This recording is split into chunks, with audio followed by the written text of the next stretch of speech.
এই দেশ বাংলাদেশ, যেই দেশের শতকরা ৯২ জন লোক মুসলমান, ঠিক কিনা কও? যেই দেশে হক্কানি পীর মাশায়েখেরা, আলেম ওলামারা এই মানুষগুলোকে নেংটির বদলে লুঙ্গি পরা শিখিয়েছে, হরেরামের জায়গায় কলমা পড়তে শিখিয়েছে, শ্রীর জায়গায় মোহাম্মদ লিখতে শিখিয়েছে, টিকির বদলে টুপি পড়তে শিখিয়েছে। যেই দেশের মুসলমানেরা এশার নামাজ পড়ে দুরুদ পড়তে পড়তে ঘুমোতে যায়, ফজরের আজান শুনলে যাদের ঘুম ভাঙে, সেই বাংলাদেশে মুসলমানের জমিনের উপরে মুসলমানের টাকায় গড়া ইউনিভার্সিটি, যেখানে প্রবেশ থেকে শুরু করে, যেখানে চতুর্থ শ্রেণীর কর্মচারী পর্যন্ত তাদের বেতন হয় তোমার আর আমার টাকায়, ঠিক কিনা বলো? সেই ইউনিভার্সিটির হল রুমে বসে তুমি ইসলামের ফরজ বিধান পর্দার বিরুদ্ধে কথা বলো।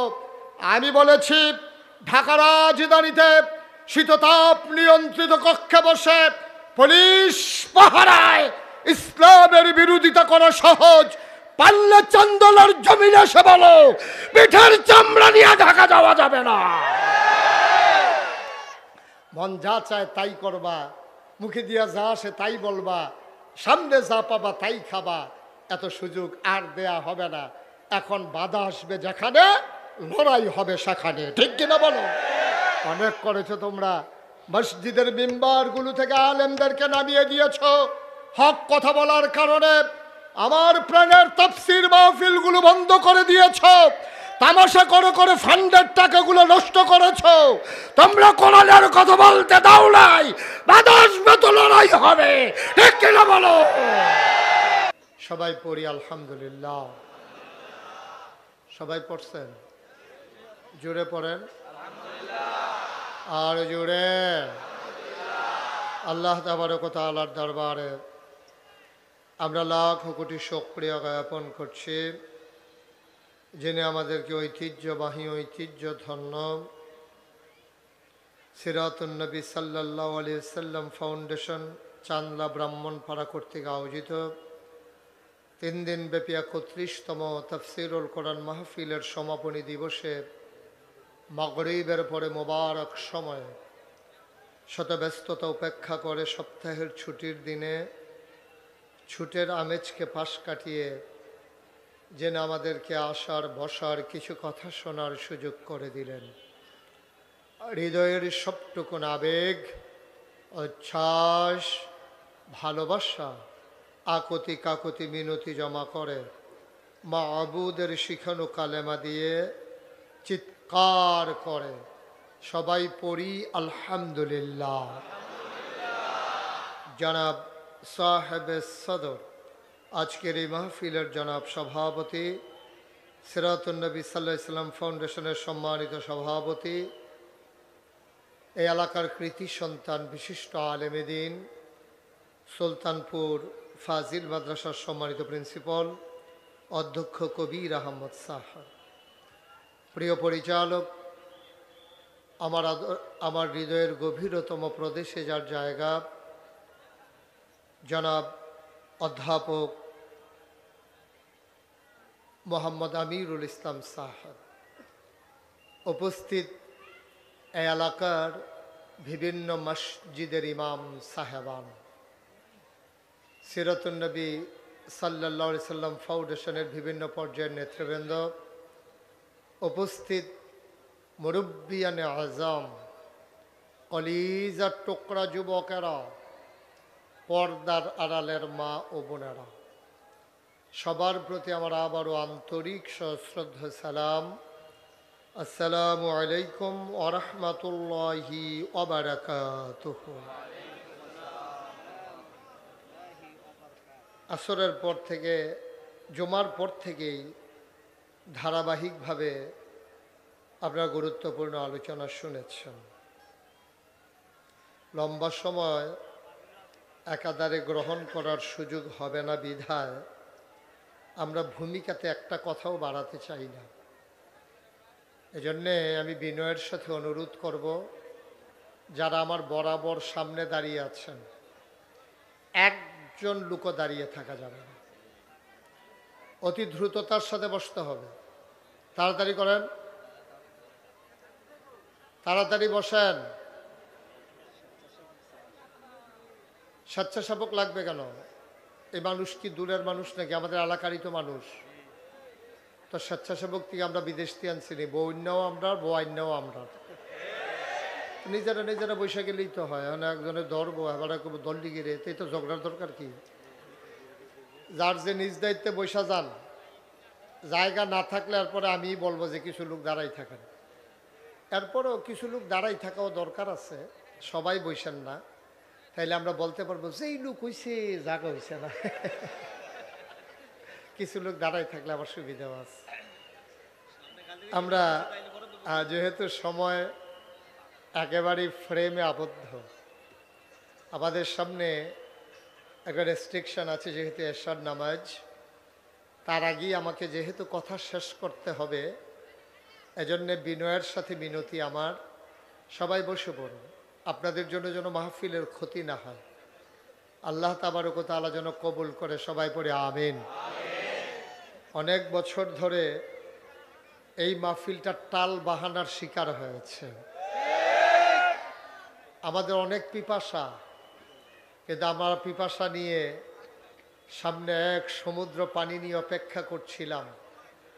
মাঝে রাজনৈতিক নেতা, আইন শৃঙ্খলা রক্ষাকারী বাহিনী, ওরা পিপাসার্ত মানুষের সামনে এক সমুদ্র পানি থাকার পরেও ওরা আমাদের মাঝে বাধা হয়ে দাঁড়িয়েছিল।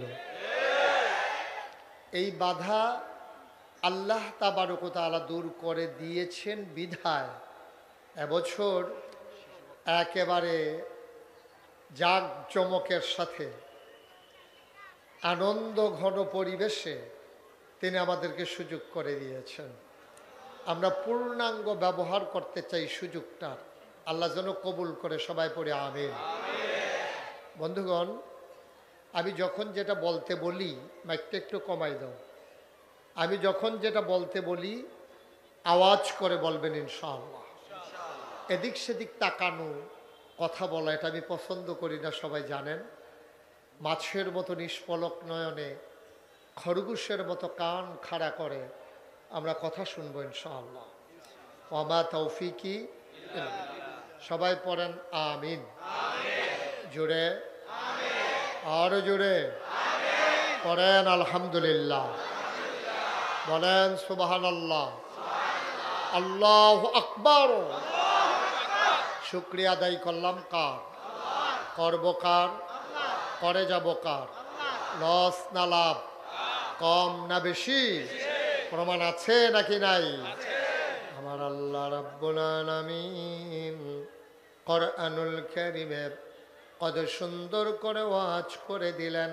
আল্লাহ বলেন, লা ইন শাকারতুম লা আযীদান্নাকুম। ও দুনিয়ার মানুষ, নামত পেয়ে যদি শুকরিয়া আদায় করবে, যেই নামত পেয়ে শুকরিয়া আদায় করবে, শুকরিয়া আদায়ের কারণে ওই নামত আমার আল্লাহ আরো বহুত গুণে বাড়িয়ে দেবেন। বলেন সুবহানাল্লাহ। আমার আল্লাহ যা বলেন তা করেন নাকি করেন না? কম কম না বেশি বেশি? প্রমাণ আছে নাকি নাই? কোরআনুল কারীমে 30 পারায় সূরা বুরুজের শেষ অংশে আল্লাহ কত সুন্দর করে ওয়াজ করে দিলেন। আল্লাহ বলেন, ফাআলুল লিমা ইউরিদ। আমার আল্লাহ এমন আল্লাহ, তার যা মন চায় ওই কাজটাকে আমার আল্লাহ বেশি বেশি করে দেন। বলেন সুবহানাল্লাহ। আল্লাহ দুনিয়ার মানুষের মতো না। দুনিয়ার মানুষ বলে একটা, করে আর একটা, ঠিক কিনা? অসুখে পড়লে একরকম, ভালো হয়ে গেলে আর একরকম, বিপদে পড়লে একরকম, বিপদ দূর হয়ে গেলে আর একরকম, নির্বাচনে দাঁড়াইলে একরকম, পাশ করার পরে আর একরকম, ঠিক কিনা?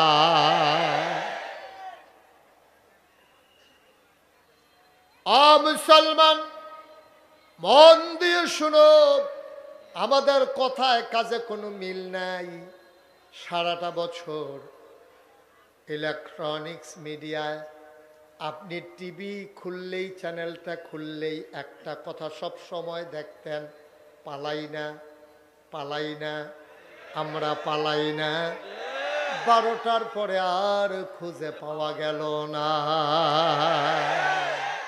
সারাটা বছর কইল কি, করলো কি, দরকারটা আছিল কি তাই কথা কনের? কিচ্ছু না কইতো এটা এক বালা আছে। এই যে ফালাই না কইয়া যে পাওয়া গেল না, আরেকবার তো যেই কারবার কইলিতা এবারে কইছে যে খেলা হবে, খেলা হবে। তা আমরা ফলাফান তো রেডি হইতেছে, ওমা ফলাফান যখন নামছে প্লেয়ার নাই, প্লেয়ার ভাইয়া গেছে। নাউজুবিল্লাহ বলবেন না? আমার আল্লাহ তিনি যা বলেন তিনি তাই করে দেন। মুসলমান, মানুষ বানানোর পরে আমার আল্লাহ মানুষকে এমনে এমনে ছেড়ে দেন নাই। কোন পথে গেলে জান্নাত, কোন পথে গেলে জাহান্নাম, কোন পথে গেলে লাভ আর কোন পথে গেলে লোকসান, কোন পথে ভালো কোন পথে মন্দ, কোন পথে কল্যাণ কোন পথে অকল্যাণ, কোন পথে শিরক বেদাত, কোন পথে তাওহীদ রিসালাত, কোন পথে কুফর আর কোন পথে ইসলাম জানানোর জন্যে আমার আল্লাহ যুগে যুগে আমাদের জন্য নবী এবং রাসূল পাঠাইছেন, ঠিক কিনা? মুসলমান, যিনি সবার শেষ নবী, যিনি সবার সেরা নবী, যিনি ইমামুল মুরসালিন খাতামান নবিয়্যিন, যিনি রাহমাতুল লিল আলামিন, আল্লাহ ওই নবীকে ডেকে বলেন কোরআনে ঢোকার আগে মরদুদ শয়তান থেকে ফানাহ চাই, যিনি রহমান যিনি রাহিম, তার নামে চলো শুরু করি, সবাই পড়ি। আউযু বিল্লাহি মিনাশ শাইতানির বিসমিল্লাহির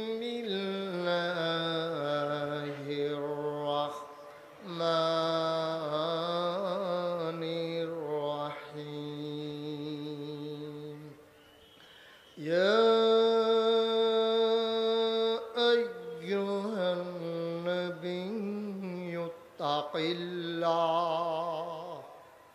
ولا تطع الكافرين والمنافقين। মরদুদ শয়তান থেকে ফানাহ চাই, যিনি রহমান যিনি রহিম, তার নামে শুরু করছি। বন্ধুরা আমার, ভাইরা আমার, কোরআনুল কারীম 30 পারার ভিতরে 21 পারার সর্বশেষ সূরা, সূরার নাম সূরা আহজাব। 73টা আয়াত, 9টা রুকু। আল্লাহ ডেকে বলেন ইয়া আইয়ুহান নবী, হে নবী, ইত্তাকিল্লাহ, আপনি ভয় পাবেন শুধুমাত্র, কেবলমাত্র, একমাত্র আমার আল্লাহকে। বলেন সুবহানাল্লাহ।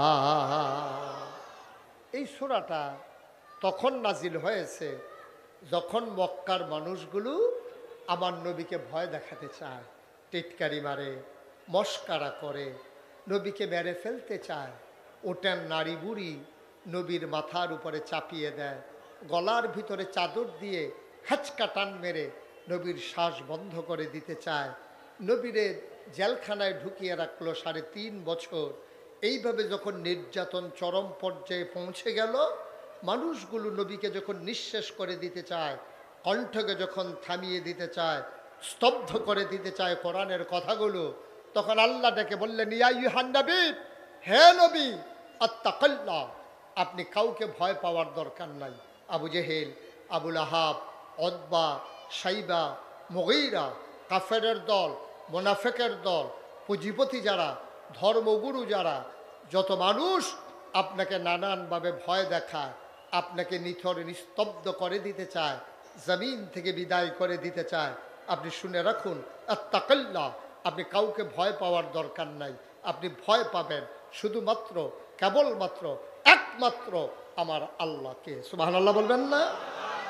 মুফাসসিরিনে কেরাম ওনারা ঘোষণা দিয়ে দিলেন, আল্লাহ তাবারক ওয়া তাআলা যেখানে নবীকে ডাকেন সেখানে শুভ নবী উদ্দেশ্য নয়, নবীর যারা সাহাবা, নবীর যারা উম্মত, সবাই ওই দলের আওতাভুক্ত হয়ে যায়। আল্লাহ যেন ডেকে কয়, মনে হয় যেন এইমাত্র আয়াত নাজিল হচ্ছে। আল্লাহ যেন আমাদেরকে ডেকে কয়, ইয়া আইয়ুহান নাস, ও চান্দলা তাফসির মাহফিলের মানুষেরা, শুনো শুনো শুনো, ইত্তাকিল্লাহ, তোমরা ভয় পাবা আল্লাহরে। র্যাব, গোয়েন্দা, পুলিশ, বিজিবি, দলীয় ক্যাডার, প্রশাসন, প্রশাসক, যত মানুষ, নেতৃস্থানীয় মানুষ, যত মানুষ থাকুক, কাউকে ভয় পাবা না। তোমরা ভয় পাবা শুধুমাত্র কেবলমাত্র এক আল্লাহকে, ঠিক কিনা? আমরা ভয় পাই কাকে? কথা কন, কাকে?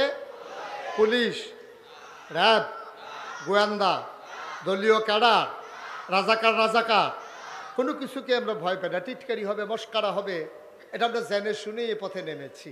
এ পথ কখনো কুসুমাস্তীর্ণ ছিল না, এ পথ ফুল বিছানো ছিল না, এ পথ ছিল কণ্টকাকীর্ণ। এ পথে যারা নেমেছে তাদের পা রক্তাক্ত হয়েছে, পথ হয়েছে পিচ্ছিল, এ পথ হয়েছে কণ্টকাকীর্ণ, এ পথ কাটা বিছানো। আমরা জেনে শুনেই এ পথে নেমেছি। আমরা জানি এ পথে চলতে গেলে টিটকারি হবে, মস্কারা হবে, মামলা হবে, হামলা হবে, গুম হবে, নির্যাতন হবে, প্রয়োজনে জীবন দেওয়া যাবে, ইমান দেওয়া যাবে না। রাজি আছো কিনা হাত তুলে দেখা।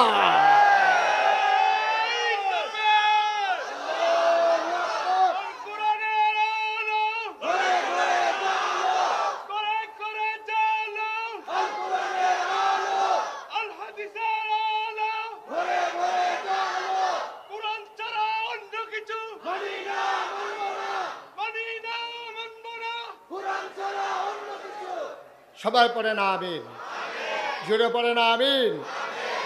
১৫০০ বছর আগে আল্লাহর নবী যখন মক্কার জমিনে দ্বীনের দাওয়াত দিতে শুরু করলেন, দেখবেন আজকের জমানার সাথে যেন হুবহু মিল, একেবারে একরকম মনে হবে। তৎকালীন জামানায় নবী দাওয়াত দেওয়ার সময় ৩ দল লোক বিরোধিতা করেছে। কয় দল? ঘুমাই গেছেন আপনারা? মঞ্চে যারা আছে তারা কথা না কইলেও সারবো। হ্যাঁ, তারা যে বইয়া রইছে, এটা তারা হোতাফা না বইয়ে এনা রইছে কেন? হ্যাঁ, কয় দল? বা কথা কয় না, কয় দল? ৩ দল লোক ইসলামের বিরোধিতা করেছে। কয় দল? ১ নম্বরে তৎকালীন জমানায় যারা ধর্মগুরু, তৎকালীন জমানায় তো পূজা ছিল, অগ্নি পূজা, মূর্তি পূজা, এই পূজাগুলা যারা দিত, আল্লাহ নবী যখন বললেন কুলু লা ইলাহা ইল্লাল্লাহ, তোমরা সবাই পড়ো লা ইলাহা ইল্লাল্লাহ, এই কথা বলো, আপনারাও পড়েন লা ইলাহা, লা ইলাহা, লা ইলাহা। যখন নবীজি বললেন সবাই মিলে কিন্তু পড়লেন না। তখন ১ নম্বরে নবীর সামনে যারা পক্ষে থাকা দরকার ছিল তারাই ১ নম্বরে বাধা হয়ে দাঁড়িয়েছে। ওই মানুষগুলো কারা? যারা পূজা দিত, যারা পার্বণ করত, যারা ওই মূর্তি পূজা ছিল। তো তখন কথা বলেন না, একটু পেছনে যান। হ্যাঁ, আছে, জায়গা আছে। কই যাইবেন করে সীমানার দিকে? হ্যাঁ, আপনার একটু সাফেনের দিকে আপনারা জায়গা দেন। হ্যাঁ, আপনি লাইন উঠুন। হ্যাঁ, আপনি দেরি হইয়া দিচ্ছেন না, অসুবিধা নাই, দেখবে। হ্যাঁ, সবাই কনা আমিন, জোরে কনা আমিন। এবার ওই ইমাম শব্দ লেগে সব জায়গাতে একটু আগ্রহিয়া খাওয়া হয়, এটা অসুবিধা নয়। এবার মসজিদও দেখছি সামনে কেন। এবার আরে যদি সমানে কাতার না তুলে নামাজ হইতো না। হ্যাঁ, আমিন কর।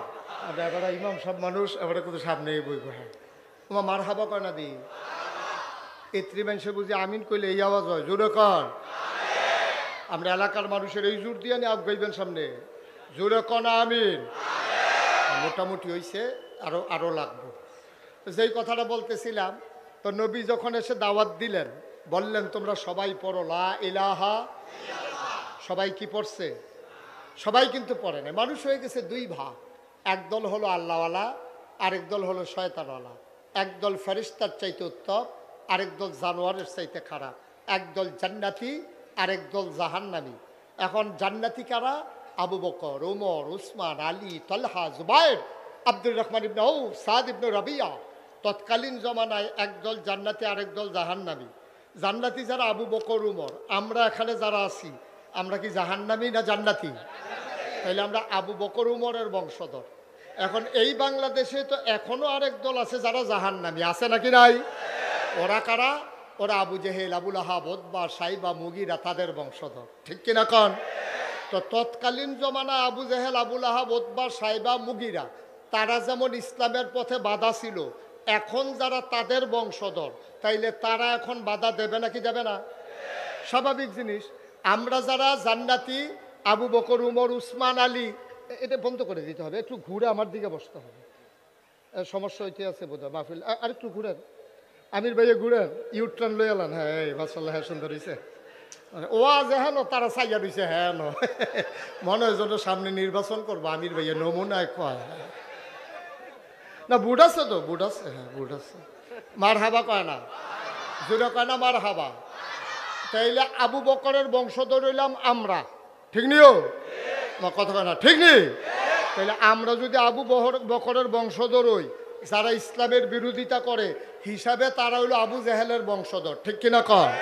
তা আবু বকরের বংশধর যেমন আছে, আবু জেহেলের বংশধরও কথা কয় না, আছে নাকি নাই? এই আবু জেহেলের বংশধর আপনি যদি কোন যে হুজুর আমরা এলাকা দিয়ে আবু জেহেলের বংশধর 2-4 জনের নাম করা, আপনি তো অনেক সিনিয়র, এখনও পাইতেন না।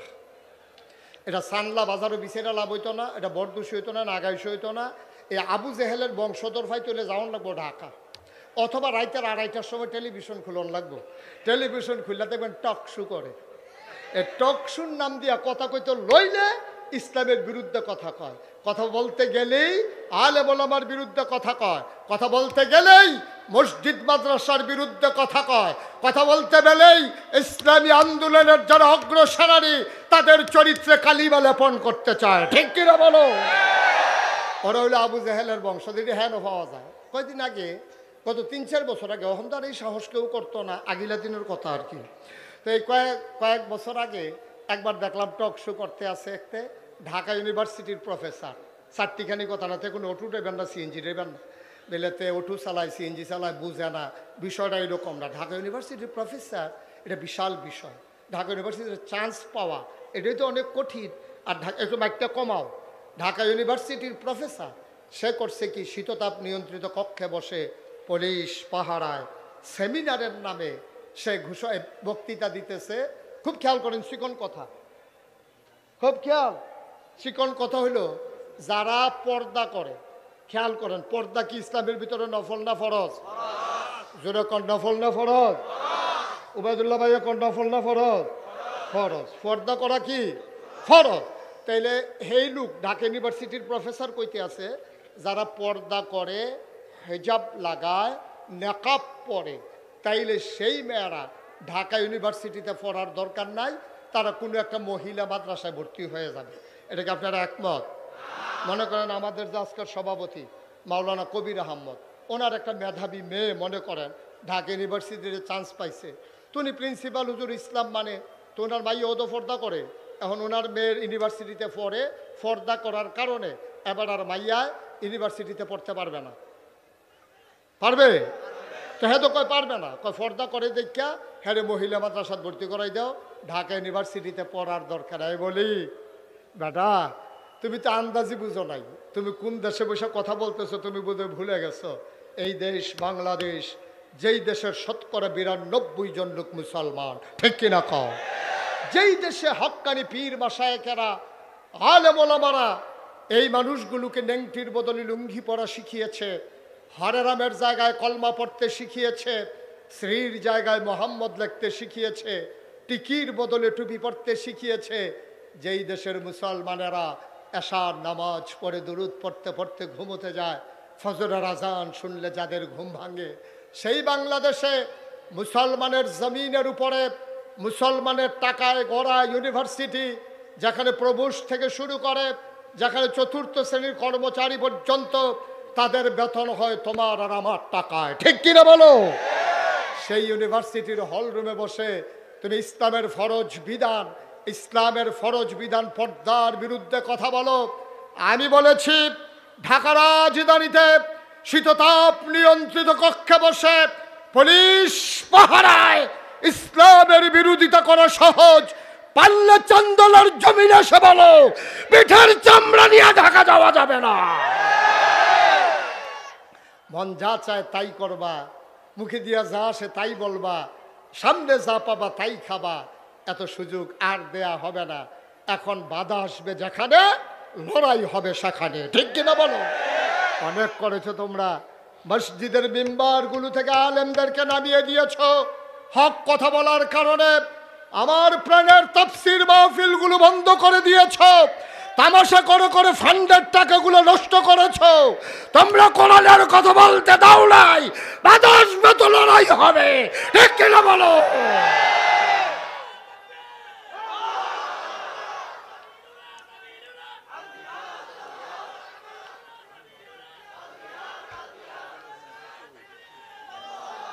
সবাই পড়ে না আমিন, জোরে পড়ে না আমিন। তাইলে নবীজির জমানায় ইসলামের বিরোধিতা করেছে কয় দল লোক? ভুলে গেছেন সবাই? কয় দল? এক নম্বরে ধর্মগুরু, যারা পূজা দিত। আচ্ছা, তারা বাধা দিল কেন? তাদের তো ধর্মের আরো দরকার, তারপরে তারা বাধা দিল কেন? কারণ আছে। কারণ হইল, পূজা দেওয়ার সময় আপনি যদি ব্রাহ্মণের কাছে যান, পুরোহিতের কাছে যান, তো পুরোহিত কি বলবে? একটা কলার ছড়ি, নতুন একটা ধুতি, নতুন একটা বড় গামছা, তারপরে 2.5 কেজি গাভীর দুধ, একটা ফাড়া। হ্যাঁ, খাসি করলে সুন্দর হইল আর কি, কিন্তু লাগে ফাড়া, আমি খাসি কয়াম কেমনে? এই জিনিসপত্র ফাইলা টাইলা সব কইয়া দিছে, মানে হেতারা লই হয়েছে। পূজা শেষ, এই যে ধুতি, গামছা, এই কলার ছড়ি, দুধ, ফাড়া, তারপরে ফাইলা, এই সব এখন ফালাই দিছে না ব্রাহ্মণের বাইত নিয়ে গেছে? এখন যদি লা ইলাহা ইল্লাল্লাহ, ইসলাম যদি কায়েম হয়ে যায়, আপনি কি বলছেন? লা ইলাহা, আল্লাহ ছাড়া বিধান নাই, আল্লাহ ছাড়া আবাদত পাওয়ার উপযুক্ত কেউ নাই, পূজা নাই, পার্বণ নাই, যা পাওয়ার আল্লাহ পাবে, সাজদা দেবেন আল্লাহরে, ডাকবেন আল্লাহরে, চাইবেন আল্লাহর কাছে। এখন তৎকালীন যারা ব্রাহ্মণ, তারা ধর বোকা না, তারা বুঝা ফেলাইছে যদি এক আল্লাহর দিন কায়েম হয়ে যায়, তাইলে তো পূজা শেষ। পূজা শেষ মানে ধুতি শেষ, ধুতি নাই মানে গামছাও নাই, গামছা নাই মানে ছাগলও নাই, কলার ছড়িও নাই, দুধও নাই। তাইলে হেবারে তো না খাইয়া মরণের বুদ্ধি। হেবারায় চিন্তা করলো, মোহাম্মদের দিন আসা, আল্লাহর দিন কায়েম হওয়া মানে হচ্ছে সব শেষ। পূজা শেষ, ধুতি শেষ, গামছা শেষ, লুঙ্গি শেষ, তারপরে গিয়ে কলার ছড়ি শেষ, গাভীর দুধ শেষ, ফাড়া শেষ। সুতরাং ইসলাম ঠেকাও, ওই 360 দেবদেবীর পূজা বাঁচাও। পূজা বাঁচবে তো ব্রাহ্মণ বাঁচবে, ব্রাহ্মণ বাঁচবে তো ব্রাহ্মণের পরিবার বাঁচবে। এক নম্বরে স্বার্থের কারণে তৎকালীন জামানায় ধর্মগুরু যারা, তারা নবীর সামনে এক নম্বরে বাধা হয়েছে, ঠিক কিনা কম? তো 21 শতাব্দীর সূচনা লগ্ন, গোটা বিশ্ব হয়ে গেছে কম্পিউটারাইজড, গোটা বিশ্বকে বলা হচ্ছে গ্লোবাল ভিলেজ। এখন পৃথিবী অনেক দূর এগিয়ে গেছে। আমরা সোনের ঘরের জায়গায় টিনের ঘর হয়েছে, টিনের ঘরের জায়গা তখন বিল্ডিং হয়েছে। আমরা ফলাফাইনে শিক্ষিত হইতে আছে, এখান বিদেশ গিয়া টেহা বাড়াইতে আছে। আমরা অনেক দূর আগাইছি। এখনও আপনি খেয়াল করে দেখবেন, যখন আল্লাহর জমিনে আল্লাহর দিন কায়েম করতে চায়, একদল মর্দে মুজাহিদ জীবন বাজি রেখে আল্লাহর জমিনে যখন আল্লাহর দিন কায়েম করতে চায়, দিন কায়েম করতে গিয়ে তারা মামলা মাথা পেতে নেয়, তারা গুম হয়, তারা লাশ হয়, বিনা অপরাধে মিথ্যা ট্রাইব্যুনাল সাজিয়ে মিথ্যা সাক্ষী দিয়া প্রতারিত করে। তারপরে আপনার জুডিশিয়াল কিলিংয়ের মাধ্যমে আমার উপরস্থ নেতাগুলোকে যখন হত্যা করা হচ্ছে, তখন একদল আলেম নামদারি কুলাঙ্গার তারা তাদের পক্ষ নিয়ে, শাসক শ্রেণীর পক্ষ নিয়ে ইসলামী আন্দোলনের বিরোধিতা করেছে, ঠিক কিনা বলো? তাহলে তৎকালীন আমলে ব্রাহ্মণেরা বিরোধিতা করতো নবীজির, আর এখন একদল মর্দে মুজাহিদ যারা আল্লাহর জমিনে আল্লাহর দিন কায়েম করতে চায়, তাদের বিরোধিতা করে, ওই তাবেদার সরকারের দাবিদারি করে, ইসলাম বিরোধী অবস্থানে যায় ওই তৎকালীন ব্রাহ্মণ আর ইসলামের বিরোধী আজকের আলেম ওলামা, ওরা যেন একই সূত্রে গাথা, ঠিক কিনা বলো? তারা মনে করেছে ইসলাম কায়েম যদি হয়ে যায়, তাইলে এই যে 8টা মিলাদ খাওয়া ফরন, এই আউসগরের সুইটটার ইয়া খাওয়ন, 7 দিন না খাওয়ন, মুসলমানি খাওয়ন, এই নানান খানা টানা নিয়ে আবার বন্ধ হইয়া যাই, পূজা পার্বণ বন্ধ হইয়া যাই, হাদিয়া তোহফানি। আমার লজ্জা লাগে, আমার এত লজ্জা লাগে যে একটা জলজন্ত মানুষ, আপনি বাংলাদেশে একজন পীর সাহেবকেও দেখবেন না, হয় গৃহস্থী করে, না হইলে চাকরি করে, না হইলে ব্যবসা করে, না হইলে অটো চালায়, না হইলে সিএনজি চালায়, এমন একজন পীর সাহেব বাংলাদেশও নাই, খুব সংখ্যায় কম। অধিকাংশ মানুষ পীর সাহেব হলো মুড়িদের এই বেদ কয়দিন খায়, হেই বাইত কদিন খায়, হেইখানা শেষ হইলে হেই বাইত যায়, হেই বাইত শেষ হইলে হেই বাইত যায়, বাড়ি শেষ হইলে গ্রাম বদলায়, গ্রাম বদলাইলে থানা বদলায়, থানাও শেষ হইলে এরপরে জেলা বদলায়, এই গুড়া গুড়া বেড়াইতার মতো খাইতে খাইতে খাইতে খাইতে মনে হয় বইয়া রয়েছে 15-20 জন, আসলে একজন। আব্বা, আমি মুশতাক ফয়েজি নাগাইশের পীর সাহেব, আরে মাটি কাটলেও তো বেটা ডেইলি 500 টাকা পাওয়া যায়, অটো চালাইলেও তো 1000 টাকা কামাই করণ যায়, সিএনজি চালাইলেও 1500 টাকা কামাই করণ যায়। আমার মতো মানুষটা বইয়া বইয়া খায়াম, হগিন নিবিড়ি টেহা দিব, রিক্সাওয়ালায় টেহা দিব, লজ্জার কি আর জায়গা আছে? এতে মরণ বালা না, ঠিক কিনা কও? বাংলাদেশে তো অধিকাংশ এই কারবার, মুড়িদারারে বুঝাইতে আছে, বাবা দুনিয়া ছাড়ো, দুনিয়া ছাড়ো। হ্যাঁ তো ছাড়তে ছাড়তে দুনিয়া সাইডা দিয়ে এক মাথা লয়ে গেছে গা, গিয়া দেখে যে পীর সাহেবে খেত কিনতে কিনতে এই গ্রাম ছাড়াইয়া এই গ্রামও গেছে গা, ঠিক কিনা কও? মুড়িদ দিয়া দুনিয়া ছাড়ায় আর নিজে গিয়া খেত কিনতে আছে হরদমছে। এই কথাটা একজন মুড়িদেও জিজ্ঞেস না নাই যে হুজুর আপনি যে আমদানি দিয়ে দুনিয়া ছাড়াইতেছে আর আপনি তো দুনিয়া চাদর বানাই গাও দিয়া লাইছেন, কারবারটা কিতা? আপনি তো দুনিয়াটারে চাদর বানাই গাও দিয়া লাইছেন।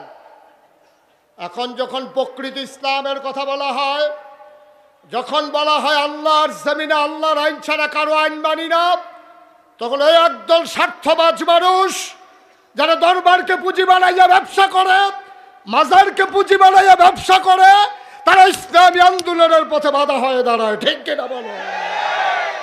1500 বছর আগে একদল মানুষ, ওরাই ইসলামের পথে বাধা হয়ে দাঁড়িয়েছিল। কয় দল না? 3 দল। ঘুমাই লাইছিল কয় দল? গেল কয় দল? রইছে কয় দল? 2 নম্বরে হইল ওই দল যারা ছিল তৎকালীন জমানায় পুঁজিপতি, টাকার মালিক। আবুল আহাব তার ছিল চিফ লিডার। তৎকালীন জমানায় সুদের কারবার ছিল। যখন কইছে লা ইলাহা ইল্লাল্লাহ, তেহারা তো এইটা শুনছে আহাল্লাহুল বাইয়া ওয়া হারামার রিবা, যে ব্যবসা হালাল সুদ হারাম। তেহাতে চিন্তা করলো ইসলাম যদি কায়েম হয়ে যায়, আমি যে নবীর চাচা আমার কি আর ছাইড়া দিব? আমি যেন সুদের উপরে সুদ লাগাই, চক্রবৃদ্ধি সুদ লাগাই, এখন সুদের কারবার তো বন্ধ হয়ে যাবো গা। এখন হাতে কইছে টাকা যাও, ইসলাম ঠেকাও, আবার সুদের কারবার বাঁচাও, ঠিক কিনা কও?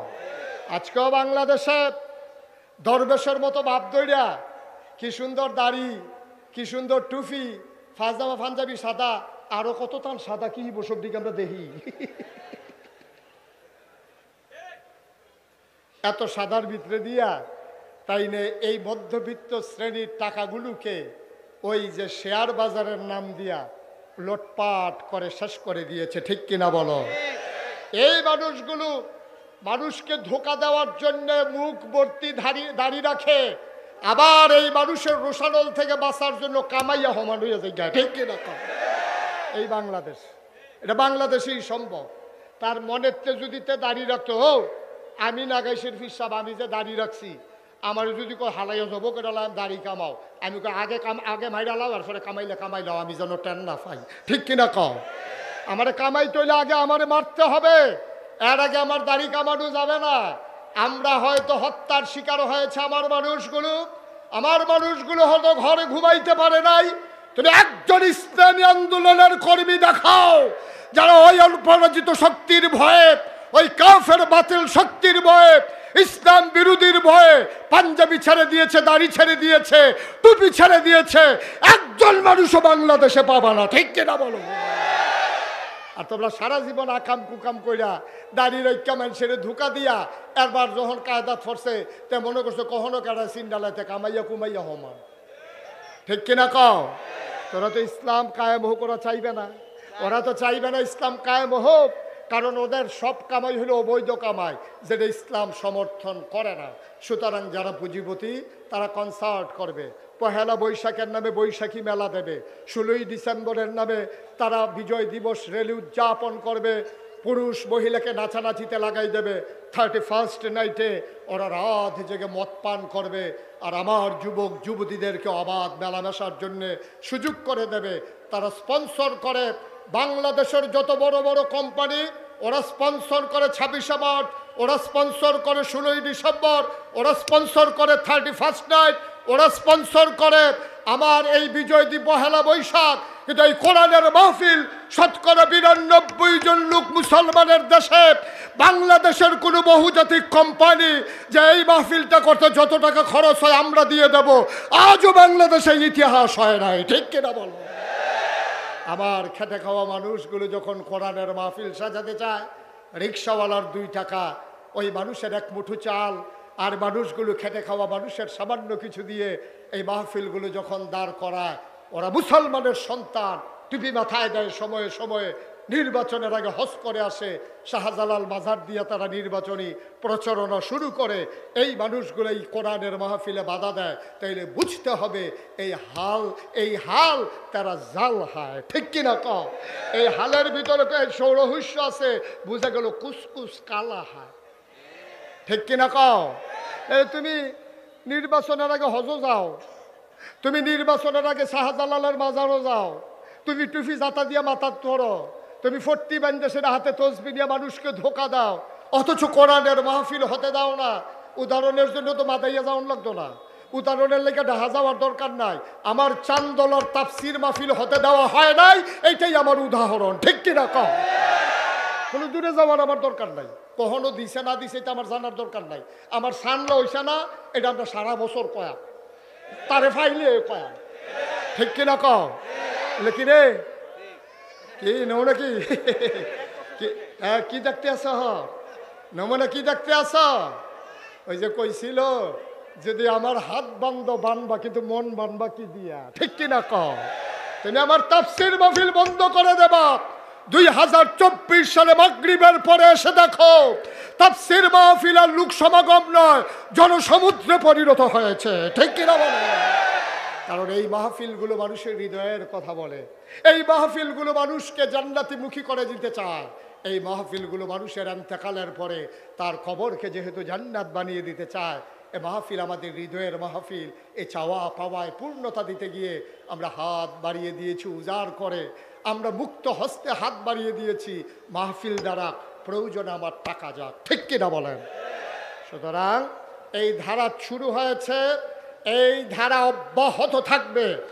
এই ধারাকে ভেঙে দেওয়ার জন্যে, এই ধারাকে থামিয়ে দেওয়ার জন্যে যারা এই হাত বাড়িয়ে আসবে, মনে রাখবো সেই হাত গড়িয়ে দেওয়ার জন্যে আমার নতুন প্রজন্মই যথেষ্ট।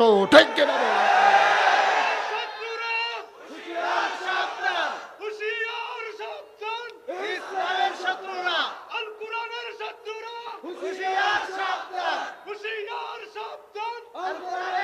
সবাই পড়ে না আমিন, জোরে পড়ে না আমিন। কয় দল? কয় দল গেল? কয় দল গেল? 2 দল। 1 দল হলো ধর্মীয় নেতা, 2 নম্বরে হলো পুঁজিপতি, যারা কোনো মতে যারা টাকা বানাইছে। কি আর হালাল, কি আর আলাপ, খায় না, যা পায় তাই খায়। হগিন নিবেদিন লিখে বিস্কুট হয়েছে, হেই বিস্কুট বাড়িয়াতে খাইয়া বইয়া রয়েছে। সুইরার আজাদ কনফারের সামনে যা পাস, নাউজুবিল্লাহ কইতেন না? তারা তো ইসলাম কায়েম হতে দেবে না আব্বা, না দেওয়াটাই তো স্বাভাবিক, কারণ তারা তো ওই ইসলামের অনুসারী যে ইসলামের ধারক বাহক ছিলেন নবীজির পরে আবু বকর সিদ্দিকের পরে যিনি হাল ধরেছিলেন ওমর বিন খাত্তাব। ঠিক কিনা বলো? বন্ধুরা আমার, ভাইরা আমার, আল্লাহর নবী নাই, আবু বকর সিদ্দিকের ইন্তেকাল হয়ে গেছে। ও মুসলমান, মন দিয়ে শুনো, সবাই পাগল হয়ে গেছে। নবী নাই, আবু বকর সিদ্দিক নাই, কে রাখবে ইসলামের পতাকা? কে উড্ডীন? কে চেয়ে রাখবে? কে হবে আমাদের অভিভাবক? সবাই খুঁজতেছিলেন ওমরকে, খুঁজে খুঁজে পাওয়া যাচ্ছিল না। ওমর কই, ওমর কই, ওমর কই? খুঁজে খুঁজে ঘরের দরজায় গিয়ে দেখা গেল দরজা ভেতর থেকে বন্ধ। ডাকলেন, কে? ওমর কই, আপনি ভেতরে আছেন নাকি? কানতে কানতে তার চোখ দুইটো লাল হয়ে গেছে, চোখ ফুলে গেছে, বড় বড় হয়ে গেছে। ওমর ডাক দেয়া কয়, কেন তালাশ করো? কয়, আপনি এখানে বসে আছেন, আবু বকর নাই, নবীজি নাই, কে ইসলামের এই ঝান্ডা উড়াবে, কে আমাদেরকে চেয়ে রাখবে? ওমর কাঁদে আর কয়, আমি জানতাম তোমরা আমারে তালাশ করবা, এই জন্য আমি লুকিয়ে আছি। আমি বাবা ক্ষমতা চাই না, কোনো মতে বাকি জিন্দেগিটা কাটাতে চাই। আমি জানতাম আবু বকরের পরে এই গামছা আমার গলায় লাগাই দেবা, এই বেরি আমার পায়ে লেগে যাবে, আমি কিয়ামতের ময়দানে কি জবাব দেব? আল্লাহ সেদিন যদি ডেকে জিজ্ঞেস করে, ওমর রে, ওমর তোর শাসন আমলে একটা কুকুর কেন ফুরাত নদীর তীরে না খেয়ে মারা গেল, জবাব দে।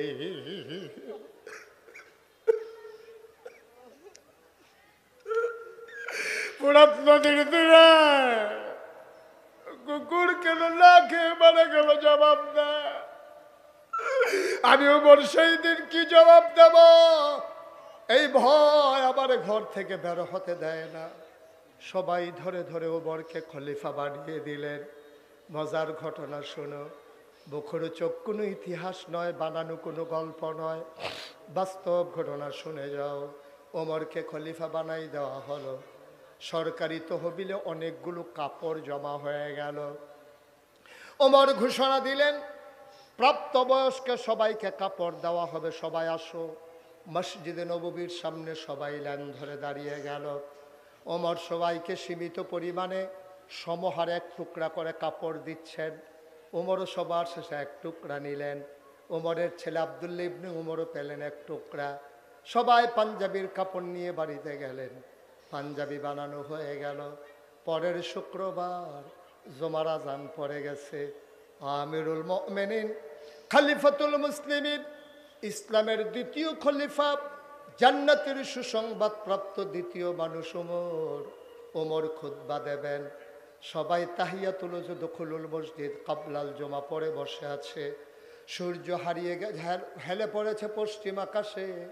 সবাই পেরেশান, ওমর এখনো আসে না, নামাজ পড়ব কখন? এবার একজন মুরব্বীরা বলল, যাও ও যুবক, তুমি দৌড়ে যাও, দেখো কোনো বিপদ আপদ নাকি। যুবক দৌড়ে দৌড়ে ওমরের বাড়ির সামনে গেল। দূর থেকে তাকায়া দেখে বাড়ির সামনে মরুভূমির মাঝে দুপুরবেলা প্রচণ্ড রোদ, একটা মানুষ পিঠ উদম করে বসে আছে। সূর্যের আলোতে পিঠটা পুড়ে গেছে, সামনে কি যেন বিছিয়ে রেখেছে। যুবক গিয়ে সালাম দিলেন, আসসালাতু আসসালামু আলাইকা ইয়া আমিরাল মুমিনিন ইয়া খলিফাতাল মুসলিমিন। হে ওমর, আপনাকে সালাম। এখনো কেন যান না? নামাজের সময় হয়ে গেছে। এখনো কেন যান না? সবাই মিলে নামাজের জন্য অপেক্ষা করতেছে। উমর বললেন, বাবা তুমি গিয়ে বলো আমি এখনই আসতেছি। আমার পাঞ্জাবিটা আমি যখন গায়ে দিতে যাব, দেখি একটু ময়লা হয়ে গেছে। জুমার দিনে ময়লা পাঞ্জাবি গায়ে দিয়ে যাওয়া ঠিক হবে না, এই জন্য পাঞ্জাবিটা ধুয়ে দিছিলাম, শুকাইতে একটু দেরি হয়ে গেছে। এই তো পাঞ্জাবি শুকিয়ে গেছে, তুমি যাও, আমি আসতেছি। তাইলে বোঝা গেল অর্ধ পৃথিবীর প্রেসিডেন্ট, আমিরুল মুমিনিন, খলিফাতুল মুসলিমিন, যার ব্যাপারে নবী নিজেই ঘোষণা দিয়েছেন, আনা খাতামুন নাবিয়্যিন লা নাবিয়্যা বা'দি, আমি হলাম সর্বশেষ নবী, আমার পরে আর নবী নাই। আমার পরে যদি নবী থাকতো, আমার উমর আমার পরে নবী হইতো। ওমর পাঞ্জাবি ধুয়ে বসে আছেন, শুকালে যাবেন। তাইলে বুঝা গেল উমরের পাঞ্জাবি 10-12টা। কথা কয় না, কয়টা? অর্ধেকটা। পৃথিবীর প্রেসিডেন্ট আমিরুল মুমিনিন খলিফাতুল মুসলিমিন পাঞ্জাবি হইল একটা।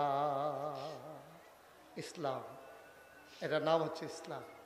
নির্বাচনের আগে তে বাতাস আইলে গাছ ধরে রেখে রুইতে তার এনে লইয়া যে গিয়া বাতাসে তার বিডার ভিতরে কুত্তা ঘুমায়। তে ফাঁসকরণের পরে তে এলাকার তো বাড়ি করছে, কুমিল্লা করছে একটা, ঢাকা করছে একটা। যদি ভাগ্যা জায়গাও লাগে, যদি ভাগ্যা জায়গাও লাগে, এর লেগেতে মালয়েশিয়া এবং কানাডায় সেকেন্ড হোম। তে দ্বিতীয় বাড়ি হ্যাঁ করে রাখছে, যেন ভাগ্যা দিলে গিয়া থাহার একটা মোটামুটি ভাড়া ছাড়া থাহন যায়। এই বুদ্ধি করে তো হ্যাঁ করছে বাড়া হগিন্নির ফুতের নাম মিয়া খা। আরে হগিন্নির ফুতের নাম মিয়া খা বাড়া, ভাত খাইছ তা তোর বিরাট কুত্তা ঘুমাইছে না রে তোর বিরাট। তুই বাতাস এলে বাজার খেয়ে রইছ, তোর রেখে হাত দিয়ে তুই চা খাইছ না হইলে চায়ের ফেলে তিমের মতো চাইয়া রইছ। হ্যাঁ তারা ফুট করে আর তোর ঠুট উদু দিল রে না খাইয়া। এটি আমরা দেখছি না মনে করছ? তুই নির্বাচনে ফাঁস করে কয়টা বেতন পাইছ? তোর বাইক বাড়ি হয়, কুমিল্লা বাড়ি হয়, ঢাকায় বাড়ি হয়, সেকেন্ড হোম করো মালয়েশিয়ায়। হ্যাঁ লজ্জায় কি মুখ দেখানোর জায়গা আছে? আমার দেশের সাবেক প্রধান মন্ত্রী কইতে শরম করে, সাবেক প্রধান বেরিয়ে কয় আমার ফিওনেও 400 কোটি টাকার মালিক। শরম দিয়াস, শরম দিয়াস। এবারে এটা চিন্তাই করলো না আমি যে কইতে আছি ফিওনে 400 কোটি টাকার মালিক। বাংলাদেশের মানুষ কি বেহতার আছে? হ্যাঁ তারা যদি মনে মনে কয় আপনি জানি কত কোটি টাকার মালিক। ফিওনে 400, আমার ঘরের বসুইরা কামলা যদি গাড়ি দিয়া যায় তো আমি তো বিমানে যাওয়ার কথা হিসাবে। তো ফিওনে যদি 400 হয় তাহলে যে মালিক প্রধানমন্ত্রী তে কয় 1000 কোটি টাকার মালিক, ও হনে না বারুইটি আছে। এখন তো আমরা ধরতে হবে পারছি, আমরা কান্দা দিক কেমন করছি? হ্যাঁ স্যারের কান্দা। কারবার কি অর্ধ পৃথিবীর প্রেসিডেন্ট উমর পাঞ্জাবি কয়ডারে কথা কয়ডা? কয়ডা? ইসলাম। এটার নাম ইসলাম, এটার নাম ইসলাম। ইসলাম কারে কয় তাকাই দেখো। আমার নেতাদের উপরে তোমরা কম অপবাদ দিছ। তোমরা কইছো তারা নারী ধর্ষণকারী, তোমরা বলেছো তারা লুটতরাজকারী, তারা হিন্দুর সম্পদ দখলকারী। 5টা বছর আমার 2 নেতা মন্ত্রিত্ব করেছে, তন্ন তন্ন করে তালাশ করা হয়েছে, বানানো অনেক অভিযোগ দিয়েছ, কিন্তু আমার 2 মন্ত্রীর একটা টাকা আত্মসাৎ করেছে তার চরম শত্রুরাও দাবি করতে পারে নাই। ঠিক কিনা বলো? এটার নাম ইসলাম। উমরের পাঞ্জাবি করা কথা দেখানো শেষ না, মাত্র শুরু হয় না, সাফা দিয়া বউ। মার হাবা কয় না রে, জুড়ে কয় না মার হাবা। মুসলমান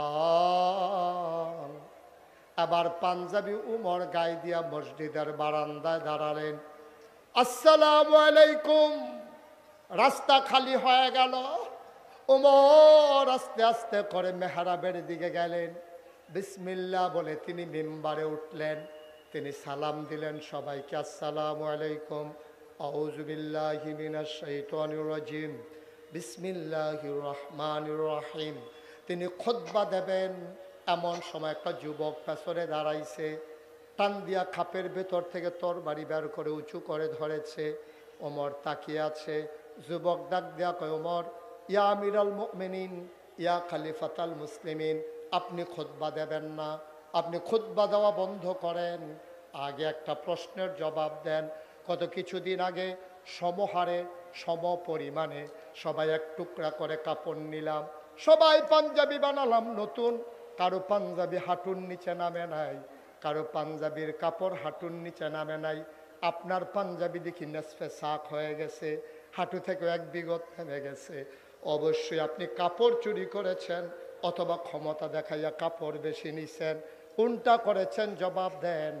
যতক্ষণ জবাব না দেবেন ততক্ষণ পর্যন্ত মদিনার মুসলমান আপনার খুতবা শুনবে না। পারবেন এমপি সাহেবের গাড়ির সামনে খেয়ে রইতেন? পারবেন না? কথা না পারলেও কইবেন, না পারলে না কইবেন। ধুম ধরে রয়েছেন কিতে এই এমপি সাহেব মন্ত্রী সাহেবের গাড়ির সামনে দিয়ে দাঁড়াইতেন? পারবে যে মন্ত্রী সাহেব আগে দিয়ে রিক্সা তুলনের ভাড়া পাইছেন না, চান্দা তুললা নির্বাচন করাইলাম, আপনি যখন গাড়ি দিয়ে ফোন করে দেখেন পে পু করে গেছে গীতাছেন কারবারটা কিতা, এই যে কুট শুট ফইরা রইছেন টেহা পাইছেন কো, এই কথা জিগাইতেন? পারবে? এই জিগাইতেন পারতেন না দেখা ধ্বংস। যদি পারতেন তাইলে এই ধ্বংস হইতো না। পুরো পৃথিবীর ইতিহাসে সভ্যতা শুরু হওয়ার পরে রাষ্ট্রীয় অবকাঠামো যেদিন থেকে শুরু হয়েছে, যেদিন থেকে রাষ্ট্রের সূচনা হয়েছে, দেশ কাকে বলে যেদিন থেকে মানুষ জানতে পেরেছে, ওই দিন থেকে আজকে পর্যন্ত পৃথিবীর ইতিহাসে সরকার বদল হয় আন্দোলনের মুখে, মৃত্যুর কারণে অথবা নির্বাচনের কারণে, কিন্তু পৃথিবীতে কোথাও কোনো দেশে একসাথে সরকার বদলের পরে 330 জন মেম্বার অফ পার্লামেন্ট আমলা কামলা বদুল্লা র্যাব গোয়েন্দা পুলিশ বিজিবি তারপরে আপনার বড় বড় কর্মকর্তা ব্যবসায়ী উপদেষ্টা একসাথে একটা দেশ থেকে সব পালিয়ে গেছে, বাংলাদেশ ছাড়া আর কোথাও হয় নাই, ঠিক কিনা বলো? ওই যে ডাক দেয় না জিগেন না নাই যে ওই পাঞ্জাবির কথা যদি জিগাইলে যে তো তোর ভাগ্য জিগান লাগে না, জিগাইন না নাই জিগাই তো দিছে না, অহন আর তারা থাকে না। আমি জিজ্ঞেসলাম গেল গা কেরে, ফলাফাইনে কয় থাকলে আমি কই কিতা করা এরকম যেত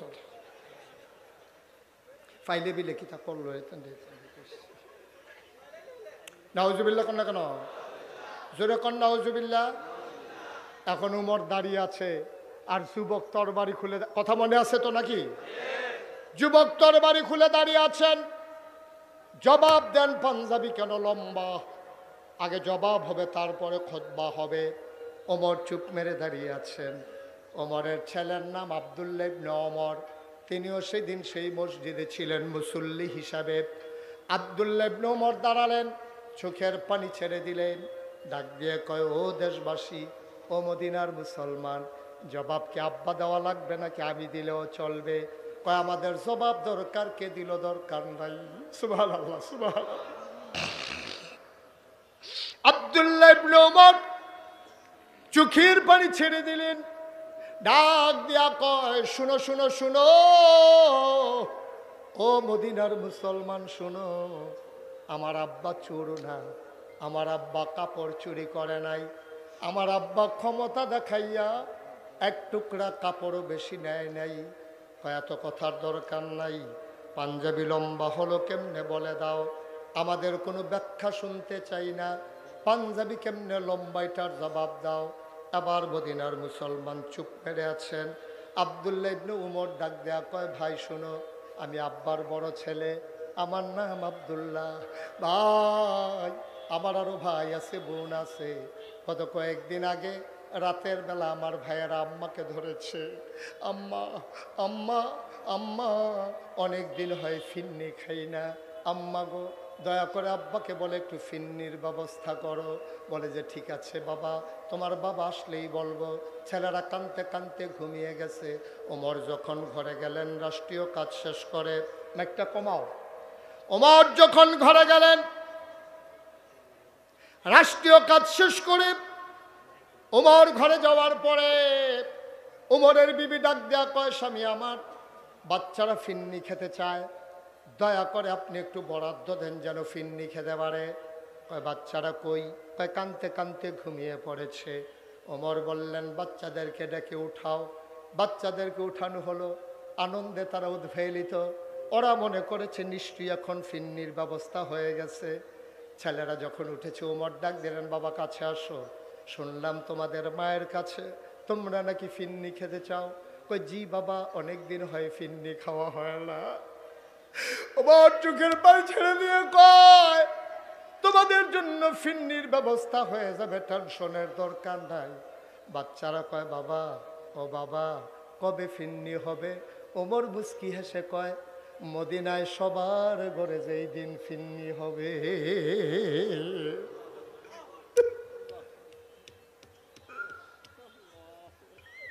আমার আব্বার সেই আব্বা,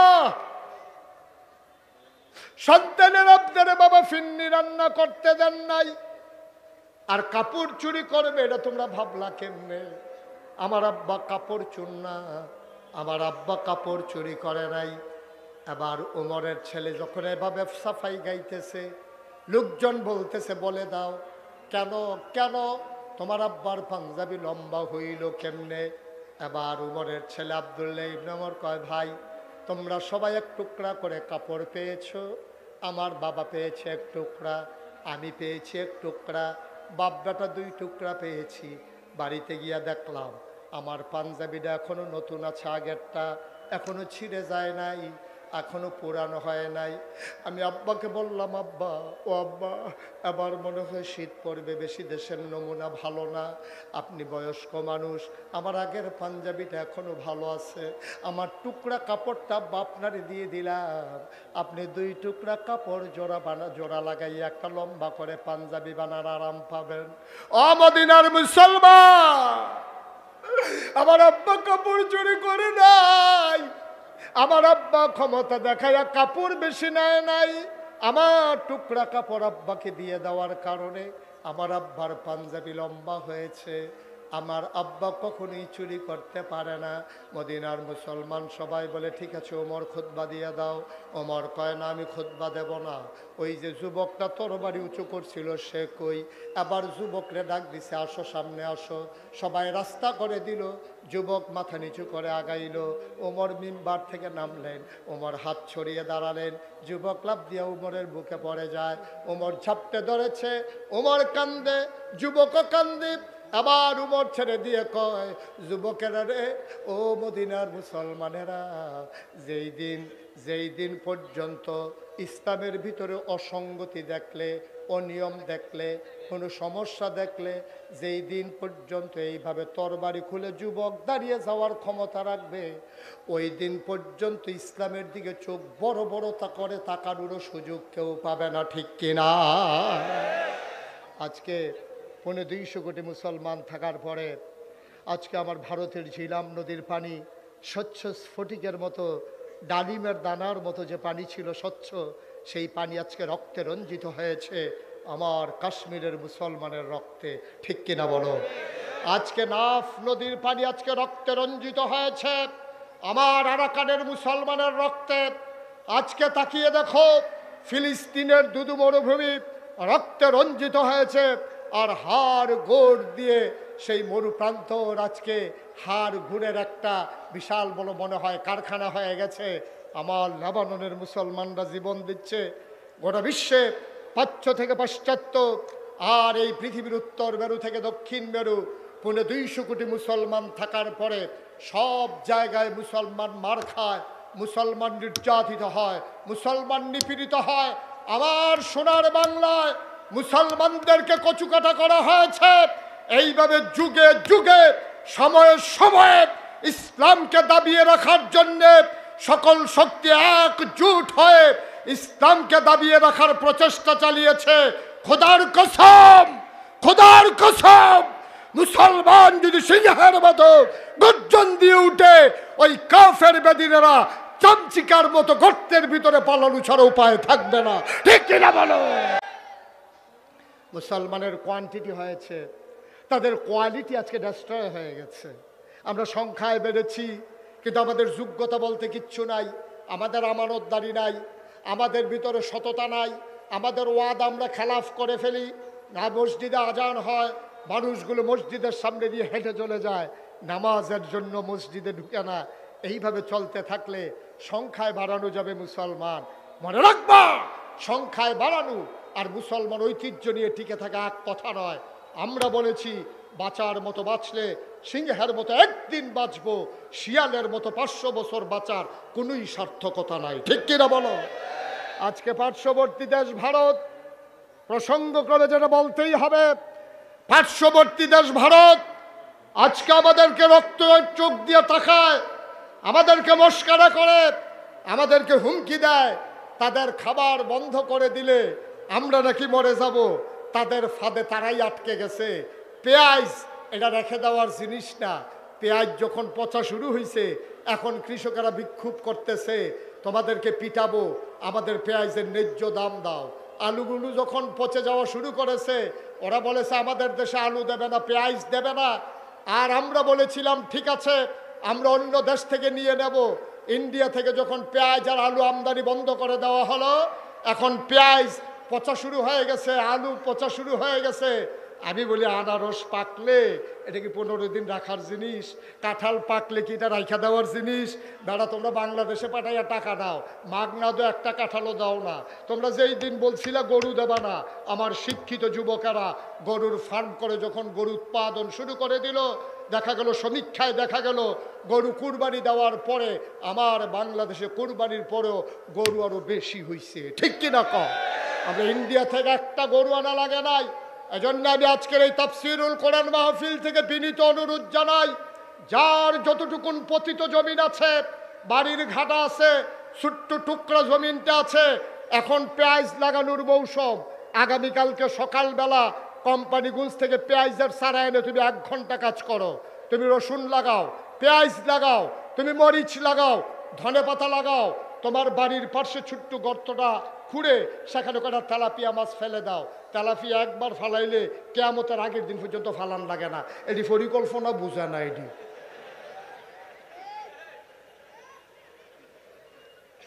তো বেড়া এই দিন গেছে না রে, আমরা ফেজ যাই শহীদ তলে ফেজ আর বেরিয়ে তোর চুলের বেনির মতো ফাহাইয়া ওই ঘরের তরখের লগে রৌন টাঙ্গাই রাখছে। আম্মার কামলে হাতে টান দিয়া ডাইল বাগার দিয়া লাইছে রৌন দিয়া। ফেজ আসছিল আমরা শহীদ তলে, রৌন আছে এই তরখের ভিতরে আলু, গুড়ি আলু তালা দিয়া আর দৌড় দিয়া গিয়া গাতাটাতে দুইটা তেলাপিয়া মাছ দৌড়া ফেজ দিয়া ফইল্লা কাঁচামরিচ ফাইটা দিয়া ধন্যা পাতা সিটা দিয়া। ঠিক নি রে? তাহলে আমরা যদি নিজেরা ফেস করে লাই, তুই বেশি ইচ্ছা তোর কিনন না লাগলে সারে, তুই নিজের ফেস নিজে কর, নিজের রসুন নিজে কর, নিজের ধনিয়া পাতা নিজে কর, নিজের কাঁচামরিচ নিজে কর, কিনন না লাগলে সে তুই বাজারও যাচ্ছা, তোরটি তুই তুই লেখা, আমারটি আমি তুই লেখাই। তাইলে দেখবা ইন্ডিয়ার তারা কাটা তারের বেড়ার কাছে আইয়া আমরা ডাক দিব, দুলাভাই দুগলা ফেস নিয়েন, আমরা কম নিহি খায়েঙ্গে শহীদ তোলে। ঠিক কিনা কও? আমরার খাচ্ছতে হাতার আমরারে টিটকারি মারে। আজকে এই তাফসীর মাহফিলের যতগুলো হাত আছে, প্রতিটি মানুষের দুটি করে হাত। এইগুলো চায়ের স্টলে আড্ডা মারবে না, এইগুলো টেলিভিশনের সামনে বসে থাকবে না, আমার যুবকেরা ব্রিজের উপরে বসে বসে মোবাইল চালাবে না। আগামীকাল সকাল থেকে আমরা উৎপাদনের বাংলাদেশ, আমরা নিজের জমিতে নিজেরা পেঁয়াজ লাগাবো, রসুন লাগাবো, কাঁচামরিচ করব, ধনে পাতা করব। ইন্ডিয়ার টিটকারির কাছে আমরা মাথা নত করব না। আমরা সংখ্যায় কম হতে পারি, 56,000 বর্গ মাইল। আর রূপসা থেকে তেঁতুলিয়া, রূপসা থেকে পাথুরিয়া, টাকনাফ থেকে তেঁতুলিয়া, এই 18 কোটি মানুষের যদি 36 কোটি হাত আজকে থেকে আবার বলিষ্ঠতার সাথে কাজ শুরু করে দেয়, মনে রাখবো 1-2 বছরের ব্যবধানে আমার বাংলাদেশের প্রায় পেঁয়াজ, বাংলাদেশের আলু ওই আমের মতো, ওই মাছের মতো, ইলিশের মতো আমার পেঁয়াজ, আমার আলু, আমার রসুন বাইরের দেশে রপ্তানি হবে ইনশাআল্লাহ। সিদ্ধান্ত নিয়ে ঝাঁপিয়ে পড়ো, দেশ প্রেম নিয়ে ঝাঁপিয়ে পড়ো। আসো এগিয়ে আসি, গর্জে উঠি, নিজের ভবিষ্যৎ নিজেরা বিনির্মাণ করি। ভিক্ষা করার চাইতে স্বাবলম্বী হও, বসে বসে খাওয়ার চাইতে পরিশ্রম করে খাও, তাহলে আমার দেশ প্রকৃত অর্থে সোনার বাংলা হবে। ঠিক কিনা বলো? আমার সোনার বাংলা, আমি তোমায় ভালোবাসি। সেই সোনার বাংলার সোনার মানুষ, গর্বিত নাগরিক হতে চাই আমরা প্রতিটি মানুষ। আল্লাহ যেন কবুল করে। জোরে পড়ো, আর জোরে। যেই যুবকেরা পাঞ্জা লড়তে জানে ঝঞ্ঝার সাথে, যেই যুবকেরা ঝড়ের মুখে দাঁড়িয়ে থাকতে পারে অটল পাহাড়ের মতো, আমরা তো সেই যুবক। পুলিশ যখন বন্দুক তাক করেছে, আমার আবু সাইদ সিনা টান টান করে দাঁড়িয়েছে। ঠিক কিনা বলো? আমরা তো সেই যুবক, যেই যুবকেরা পিপাসার্থ মানুষকে পানি পানি বলে পানি পান করিয়ে এক বুক পিপাসা নিয়ে আল্লাহর রাহে হাজিরা দিয়েছে। ঠিক কিনা বলো? আমরা যেমন করে দেশ বাঁচাতে জানি, যেমন করে ইসলাম বাঁচাতে জানি, যেমন করে আমার সমাজ বাঁচাতে জানি, তেমন করে এই নতুন করে প্রতিষ্ঠিত এই তাফসীর মাহফিলকেও আমরা টিকিয়ে রাখতে জানি। ঠিক কিনা বলো? এর জন্য আগামী বছরে প্রয়োজনে ডাবল প্যান্ডেল হবে। আমরা সবাই মিলে একজন একজন করে লোক নিয়ে আসবো। আমাদের যদি টাকাগুলোর গায়ে ছুরি লাগাইতে হয়, আমরা প্রয়োজনে টাকা দেব, নিজেরা পরিশ্রম করব, স্বেচ্ছায় শ্রম দেব। এই কোরআনের মাহফিলগুলোকে আমাদের টিকিয়ে রাখতেই হবে। ঠিক কিনা বলো? আজকে আবার এই মানুষগুলো প্রমাণ দেবে কেমন করে তারা তাফসীর মাহফিলকে ভালোবাসে। আমার ছেলেরা তোমাদের কাছে রুমাল নিয়ে আসবে, একটা লোক খালি যাওয়া যাবে না, প্রয়োজনে 2 টাকা দেবে। একবারে ছোট্ট বাচ্চাটা যে বুট বাদাম খাওয়ার জন্য টাকা আনছে, সেখান থেকে সে 2 টাকা দেবে ইনশাআল্লাহ। একজনও আমরা খালি যাব না। রাজি আছেন সবাই? আমার ছেলেরা আসতেছে, সবাই বিসমিল্লাহ বলে পকেটে হাত দেন। সবাই বিসমিল্লাহ বলে পকেটে হাত দেন। তোমরা ভিতরে ঢুকো।